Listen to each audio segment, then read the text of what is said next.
Foreword. Many people say that there is no physical health without mental health. I would suggest considering one step further and appreciate that there is no mental health without spiritual health.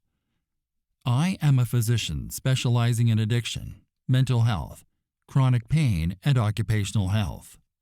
I have spent my career in medicine spanning over 4 decades to explore and highlight health in context of biological, psychological, social, and spiritual domains, despite my initial medical school training being very biological and pharmacological.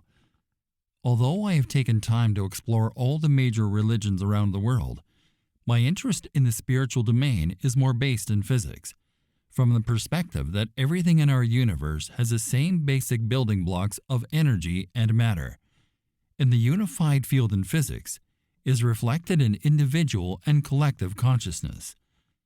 I have also had the opportunity to explore the ancient Indian source of all knowledge, Ved, that posits that each of us as an individual has a universal duty, Dharma, that is very personal in terms of meaning and purpose. In fact, the Ved is explicit in stating that each of us needs to discover and follow our own Dharma rather than following someone else's. I have known Dr. Nader Atala for several years in Calgary as a colleague and friend. I commend his efforts in unlocking this book to highlight the spiritual connections to our better health. The ideas related to body, mind, spirit are also not new, but in our society today, around the world, there has been an overfocus on the body at the expense of the mind, often with a frequent dismissal of the spirit among many circles that aim to be scientific. It is refreshing to see Dr. Atala tackle this subject from the angle of 7 spiritual principles that can be applied universally in our lives. His scholarly references in support of his theses will hopefully provide solace to those wanting some scientific foundations. The human brain is biologically wired with our 5 senses to gather information about our surroundings. This information is interpreted further in the form of thoughts and feelings. Through our experiences with various interactions between our senses and our environment, we form attachments that feel desirable, leading to pursuit of them, whereas others that feel undesirable often lead us to avoid them. Unfortunately, depending on what is or is not happening in terms of healthy brain function, the attachments that one would think promote health can become part of increasing ill health. Avoiding some things that life offers for us to deal with compounds the problems. There is a common saying about this: whatever we resist persists until we deal with it. Similarly, pain is an inevitable part of life with an injury, illness, or things not going as one might expect. However, suffering is optional. In other words, suffering comes from the attachment to a particular outcome, which may or may not be real or changeable. Suffering is magnified with one getting stuck in victim or in being overly controlled to avoid certain circumstances. We have to remember that life is not what happens to us, but what we do with what happens to us, as it is often not to us personally, but rather it is for us to learn from and grow in awareness within ourselves and with others.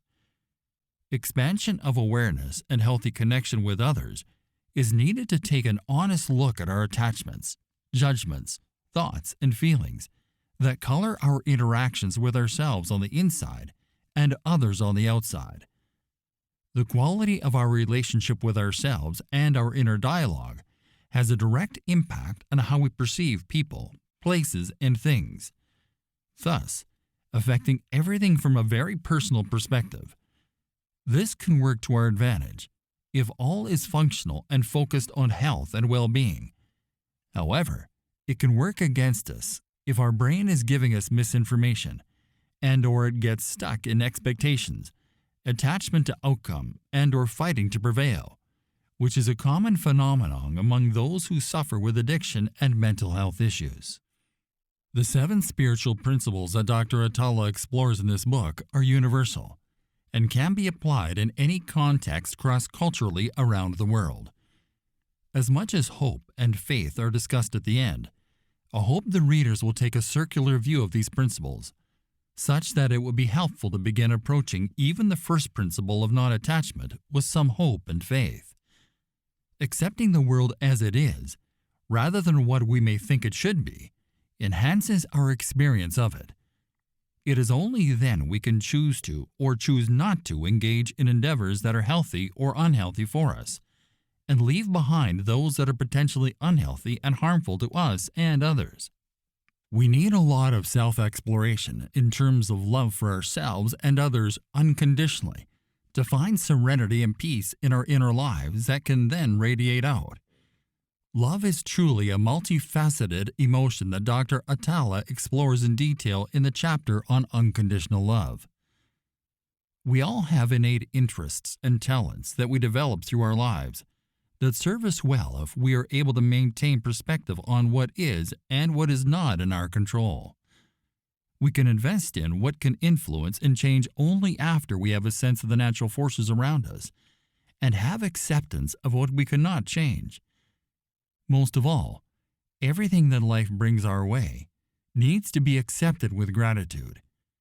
The blessings in life that we receive truly are grace from our higher power.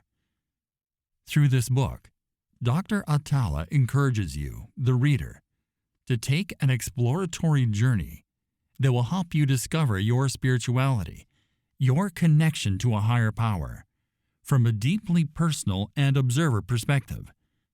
This is bound to further strengthen that connection within you and around you with others, especially if you already have a spiritual connection from previous work from other perspectives.